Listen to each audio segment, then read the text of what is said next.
So another thing, I got the interns together, and we were poring over some analytics and reviewing some things. And while our numbers look good, we got a solid start here, Mike. We're off to a great start. We did start talking about we need a little bit more engagement, and the young folk, the summer interns, were talking about maybe getting some more conversation going with the fans. So they should hop over to the Instagram page, follow us at cool_dad_shirt. Leave us a DM, tell us something funny, give us a story, or maybe even some hate mail. We would love all of it. Nice plug, Rich. So that's awesome. Those are the two things I wrote down for tonight. Oh, nice. You got notes. Yeah, but I'm out of bullets, man. Notes. No, that's it. All right. So now that you're finished with your list, Rich.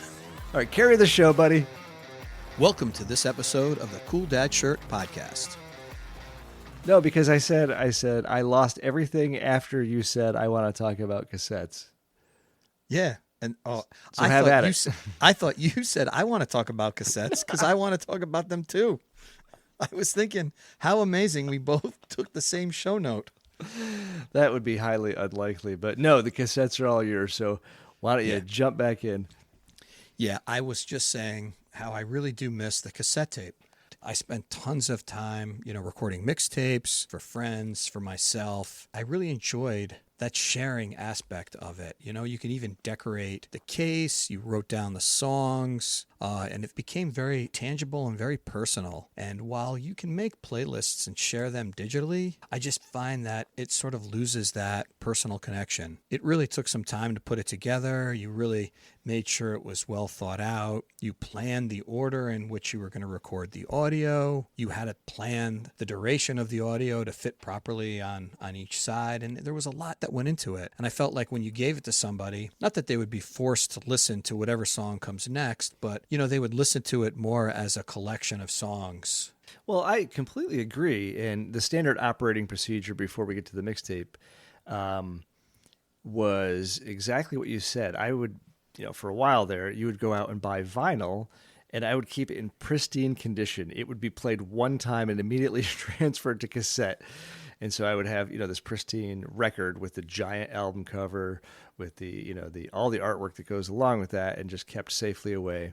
And then the convenience of the cassette, whether it was just playing around the house in a boombox or in your car, at the time was super easy. But you're exactly right. I'm just going to agree with what you said about the mixtape, the craft that you put into it, the time and the effort.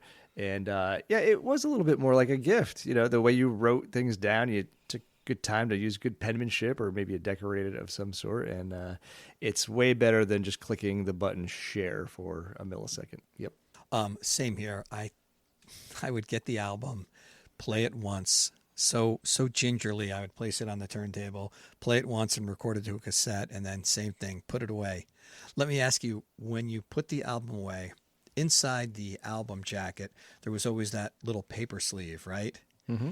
I would always put the album in the paper sleeve and then put the paper sleeve so the opening was up in the album, preventing the album from, unfortunately, maybe sliding out if you tilted the jacket downward, right? Yeah, we're not barbarians. Jeez.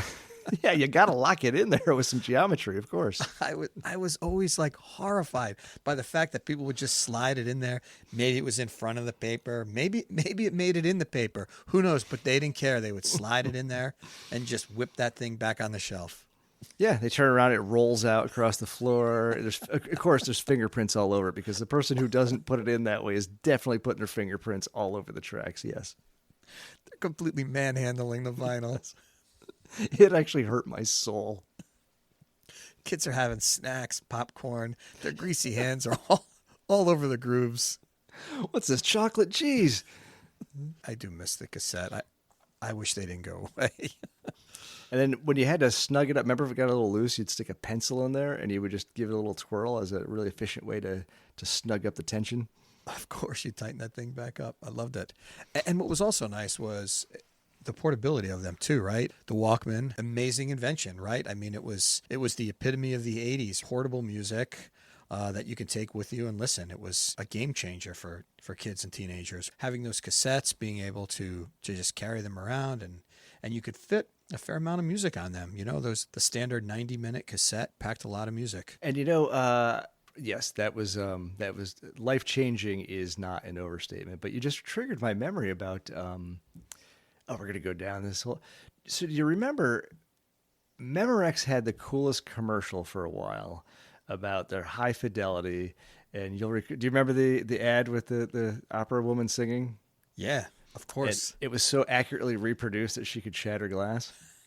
Absolutely. That was the standard in cassette commercials until what came next? Remember what was the super cool next thing? Remember Maxell? Yeah, Maxell. Yeah. Do you remember the ad they had? I don't think I remember the Maxell, right? You're gonna. The Memorex is it live or is it Memorex? Yep. And Maxell had that guy sitting in a chair with sunglasses on. Oh yeah, with his hair. For a second, I thought that was Memorex. Yeah, but he was in the chair with his arms on the arms of the chair, and his hair was all blown back, right? Yeah, I hope I'm getting the brand right. I think it's Maxell, right? And that replaced the coolness of the high fidelity cassette in marketing. I thought that was great. I'm looking it up right now because I don't want to be wrong. Let's get it right. Maxell cassette. We're fact checking ourselves, folks. Absolutely. Oh yeah, you got it. Maxell tape ad from the 1980s. The guy in the chair. And it was two things. There was a cool picture of the guy in the chair, but if you remember, the music was so loud. I think, if I can remember this correctly, the martini glass is sliding across the table into his hand. Right now, they have there's a butler, and he's got white gloves on, and he's dropping the cassette into the cassette deck. He just turned it on, and the listener's hair is blowing, and he has a tie on that's blowing behind his head, and the martini glass is sliding off the speaker, and he catches it just before it falls. And the lampshade is completely blowing. What year is it? That is permanently burned into my brain. What year was that? Can you tell? Let's see. What year? Completely fact-checking ourselves. What year? Yeah, it says 1980. 1980. That was just iconic. Yep, that was when the advertising agency, Scally McCabe. Oh, they credit the agency? Cool. Yeah, it was art. It was art. It wasn't just an ad. It was very. I think I remember in college have people with the actual poster. It was so cool. Yeah, people did have that poster. The other big cassette, right, was TDK. So there was Memorex, Maxell, right. And then TDKs were pretty popular. Absolutely, yeah. Absolutely not. Geez, now I'm stuck on that. I want to bounce back to the Walkman. Do you recall getting your first Walkman? And if so, do you remember what it was? When it was? Or what it was? Was it that, legendary Sony Walkman that came out? Did you have something else? I think it was the classic Sony Walkman with that wire bar and the big poofy foam earmuffs that they had. I can't remember exactly how old I was, but it was, I think, it was the classic Walkman. I don't know if it was like the first iteration that possibly came out, but it was definitely one of the earlier ones. Yeah, I remember it had to be 81 or 82, somewhere in there, because I remember not only getting the Walkman, I remember what I was listening to most on the Walkman, and I'll let you in on both of those. Oh, so yeah. I remember it was the first or second version of the Sony Walkman. It was a little tiny one that was about as wide as a cassette, and then it had the little wire headphones with the orange foam on them. And I remember the first thing that I used to listen to on there, and again, bought the album and recorded it to a cassette, and you can laugh, was Frankie Goes to Hollywood. And I remember listening to that endlessly in my Sony Walkman. We're not going to hold that against you. It was very popular at the time, of course. I couldn't help myself. Oh, look at that. It's funny. I just made reference to the movie Zoolander, and of course they use the Relax from Frankie Goes to Hollywood. That song is pretty intense. It's a pretty great song, and what they did in the movie with it was spectacular. So I don't know why you just jogged that out of my memory, but yeah. It was a pretty great album, that Frankie Goes to Hollywood album. I remember that. There was probably, I don't know, a handful of hits on there, and the whole album played really well from top to bottom. Then remember the transition, we eventually moved to the Discman. And I remember the first iteration of that was so skip prone. Do you remember? You couldn't even wave your hand near it without jumping all over the place. They definitely released that before the technology was ready to play CDs in a portable format. Yeah, it was a bit short-lived because the playback quality. I think they've eventually figured out the technology to pre-sample or something. I think they. I'm just making stuff up now. I don't know if you can tell. Yeah, no, I think they you're right. figured out how to do it, and they mastered it and stuck them in cars, and that was also great. Speaking of 80s stuff, somebody from work had a birthday party for their kids, and they had a bunch of little leftover party favors. So they brought them to work, which was nice. They said, anybody that has some kids, here's all the extra party favors. Feel free to take them and bring them home. It got me thinking about what the awesome party favors were when we were kids. And the one that immediately came to mind, and there's some others, maybe you'll recall some also, but I remember if you went to a party and the party favors that they gave included one of two things, one being army men, or two being those people that had those parachutes. Those were like the best party favors I remember. Those guys with the parachutes, I was so excited to get those. Yeah, I don't know. It was so simple, but you were psyched, and you were running to the nearest high place that you could dangerously throw those babies into the air, only to have them tangled in a tree 4 seconds later, never to be seen again, of course. Yeah, it was literally a 5-minute toy because the string would become so entangled it was completely unoperational. But for the first 5 or 6 minutes, man, that was the highlight of the week. Hey, speaking of army men, you jogged my memory with something else. The aforementioned friend Lance, my high school buddy, one of my closest friends growing up, we were way into sledding. We just had these plastic sleds, and we would take these things everywhere and beat the crap out of them. And whenever we would get a tear in them, we found out that you can melt the army men down, and it works like weld. We were actually welding these rips in the bottom of our plastic sleds with, so you'd have like this the green. Yeah. So it was the red sled with the green army man. Exactly. It worked for about 2 days, and then it just shredded into another million pieces. But there was something so awesome to do a repair like that on your gear, So you guys had your own sled mod shop. It was, yes. You had kids in the neighborhood, dropping their sleds off. They're like, "You think I can get it by Tuesday? There's a storm coming." You're like, "Well, we'll see. We got a couple sleds ahead of you. We'll try to get you in." He wants flames on the side. That's a whole another ordeal we're looking into right now. Yeah. You guys are all woozy and nauseous from inhaling all the plastic fumes. Oh, yeah, and probably injured a few times, too, I think. You got 2 guys in the back melting them down, and one guy up front, gluing them together. I need more acetylene. Hey, why are all these kids lining up in the backyard? My nephew was really into those army men, too, man. He would stay busy for hours upon hours. You're listening to the Cool Dad Shirt Podcast with Rich and Mike. Be sure to follow us on Instagram, where you can post a comment or DM us a question. Thanks for listening.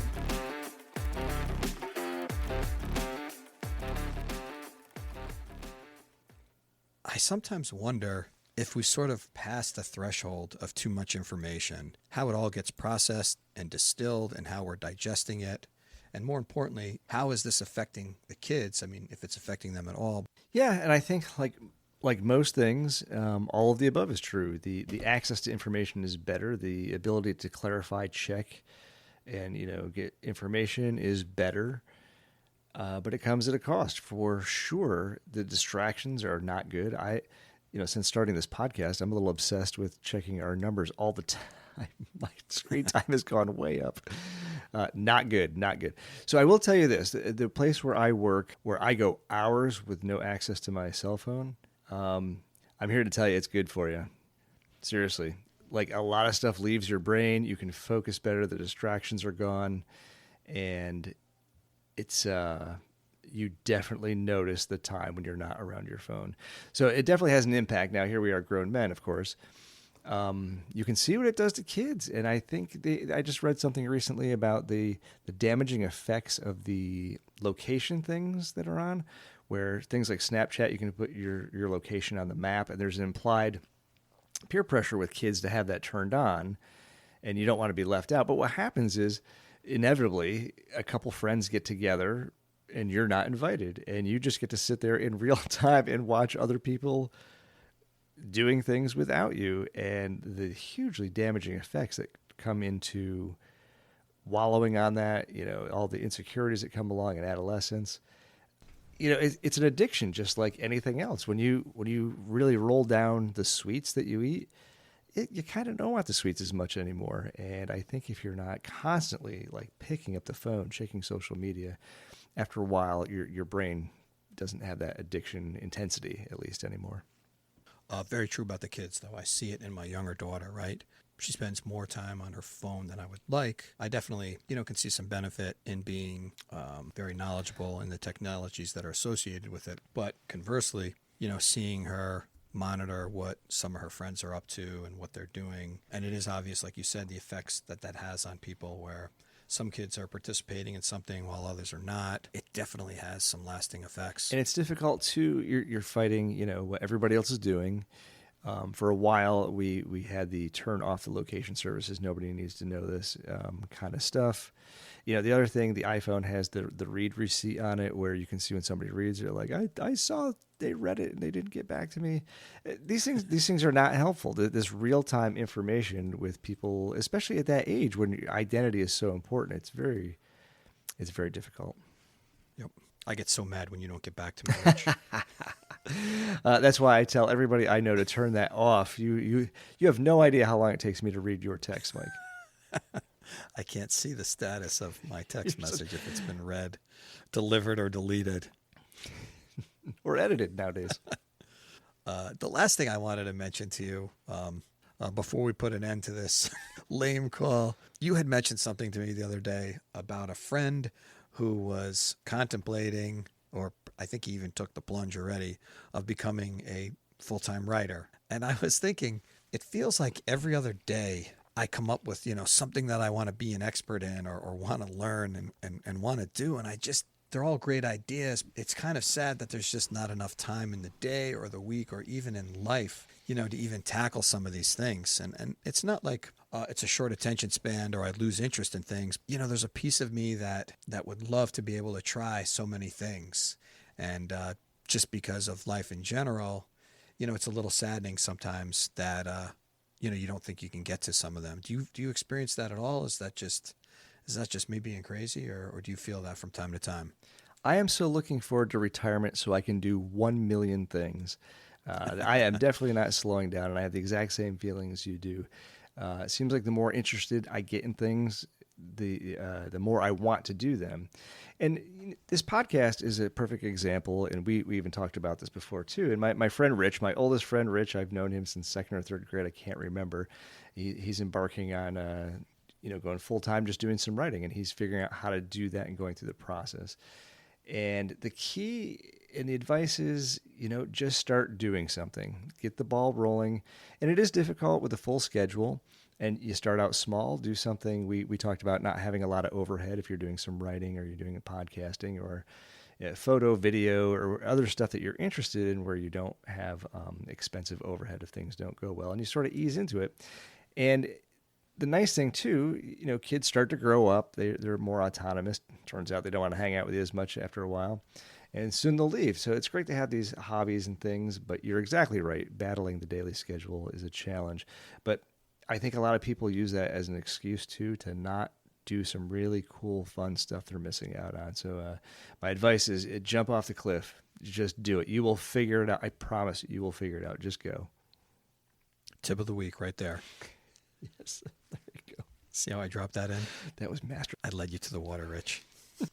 I didn't even see it coming. Dude, we are clicking now. That's unfortunately, despite clicking, I'm out of bullets. Are there any other relatives that set themselves on fire? No, there's none that I know of. But I'll tell you one quick story too. This is the last one. Not about fire, but man, talking about that old generation. While my uncle set himself on fire, I think about like some of the stuff my grandfather used to do. And I remember, I don't know if it was for the lawnmower or the car, but back then, siphoning gas was like a thing.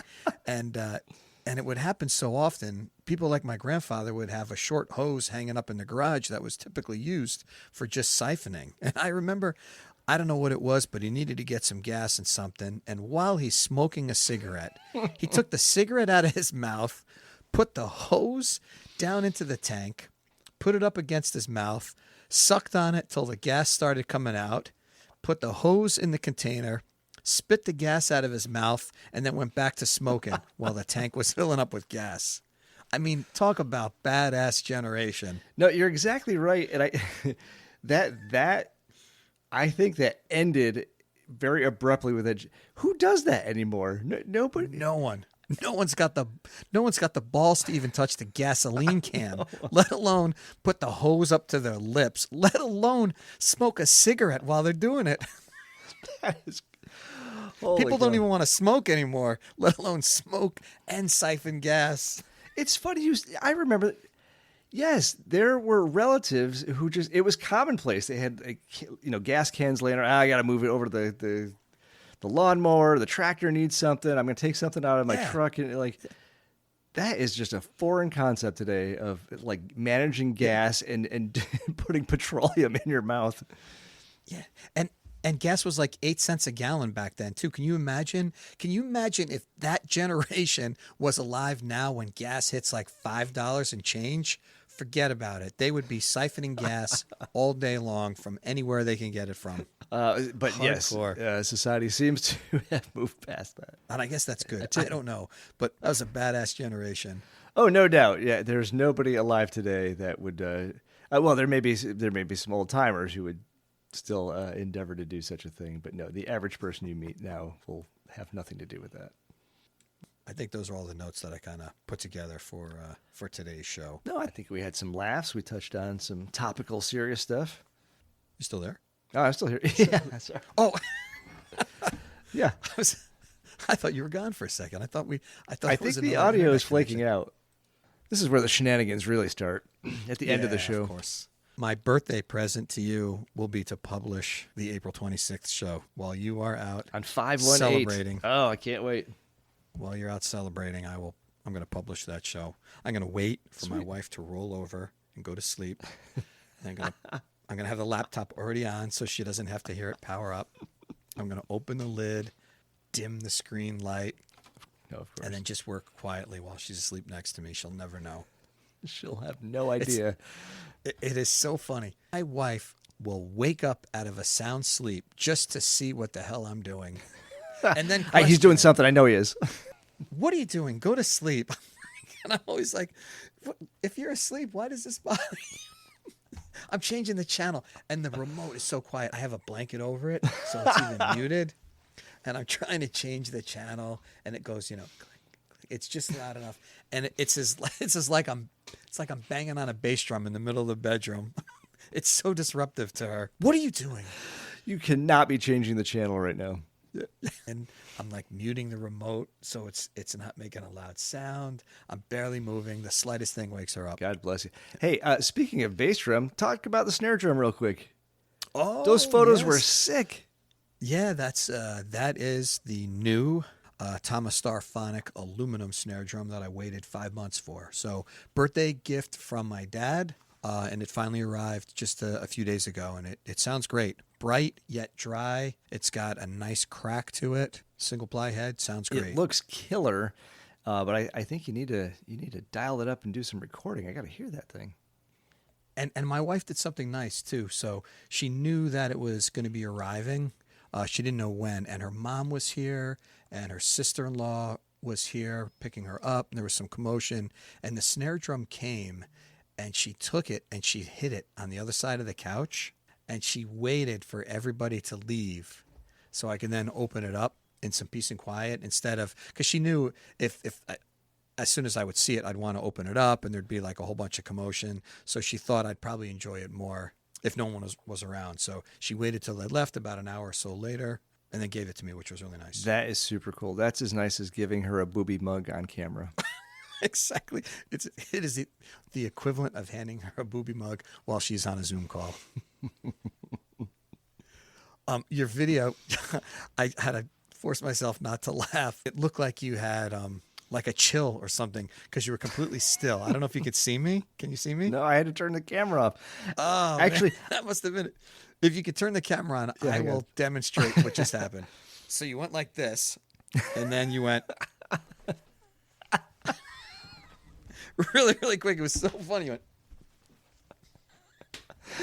No, something's going on because I didn't hear any of your story. You said, my wife did something really nice for me, and I heard, and then I came home, and I was like, dude, just run with it. So I put the little tag joke at the end, but I actually heard nothing of the story. So all right, well, hopefully it made it to tape, as they say. I can't wait to hear it for real the next time. Yeah. I'll have to catch it on the next episode. Yeah, with my bottleneck, it'll be July or August before I get to that. But no, I gotta get on top of this stuff. Our viewers are getting antsy, rightfully so. All right, man. Good run. Yeah, this is great. I'm gonna go so I can give my wife some sleepy time tea so she can fall asleep and I can finish editing the last show. Delicately put some big earmuffs over so you can use that remote. The mask, I'll put the eye mask on. Tuck around. I'll put some smooth jazz on. Some Kenny G. I'll spray. What's that little Lavender. You know the little lavender. I'll spray on the sheets. Make her a I'll turkey light a sandwich. candle. Yeah. Yeah, exactly. Turkey sandwich and some warm milk. You checked all the boxes. I'll light a eucalyptus candle. Oh, man. Yeah, should be good. Should be good. Should be asleep in like 4 or 5 hours.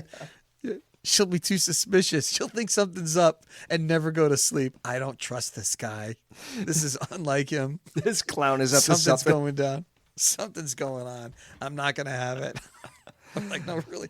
All I want to do is edit some audio. That's the lamest reason for being so secretive ever. Yeah. Oh, my God. I just want to edit some audio. All right, Yeah, man. we'll see how far we get. All right. That sounds good. All right, I'm going to go, but this was fun as always. And yeah, we'll catch you soon. Go on, smash that like button.